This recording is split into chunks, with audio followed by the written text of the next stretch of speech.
19-шы аудио мәтін. Жауырыны жерге тимеген Қажымұқан.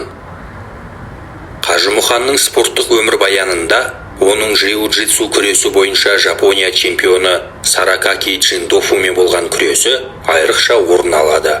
Бұл күрес Токиода өткен еді. Француз күресінен әлем біріншілігінің ресми жабылуынан кейін боз кілем үстіне жапон палуаны шығып, өзінің джиу-джитсу күресі бойынша кез келген палуанның жауырынын жерге тигізетінін жария етеді. Бірақ бірде-бір палуан бұл ұсынысты қабыл алмайды. Өйткені палуандар күрестің бұл түрінде рұқсат етілмеген тәсілдер қолданылатынынан хабардар еді. Онда қолды сындыруға, қол мен аяқты бұрауға, тістеуге, қылқындыру мен дене мүшелерін ауыртатын күш қолдануға рұқсат етілген. Осыған дейін кейбір еуропалық палуандардың өздеріне сенімді жапондарды тәубасына түсіруге талпынған әрекеті, керісінше өздерінің еліне мүгедек болып қайтуымен аяқталғаны белгілі еді.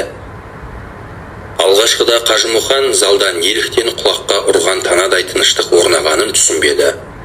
Оған жапон палуанының сөзін жеткізгенде, ол үстіндегі шапанын шешіп жерге тастап, еш ойланбастан боз кілемге жүгіріп шықты. Жапондық қарғып келіп, Қажымұқанның құлағының бір бөлігін жұлып әкетіп кері шегінді. Қажымұқан ыңғайлы бір сәтті дер кезінде пайдаланып, жапондықты өзінің қарулы құшағына қысып алып, оны қатты екпінмен кілемге лақтырды. Осылайша жапондықтардың джиу-джитсу күресі бойынша ешкімге ес бермейтіндігі туралы аңызына үлкен нүкте қойылды. Жапон палуанының Қажымұқанмен белдесуі ол үшін трагедиямен аяқталды.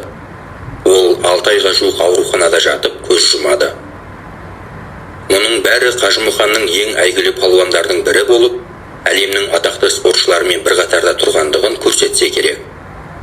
Кәсіпқой күрес сахнасында тер төккен орыс палуандарының бірі кейінірек, сол кездері бүкіл әлемде қазақ батыры Қажымұқанның атағы жер жарып тұрды деп жазды.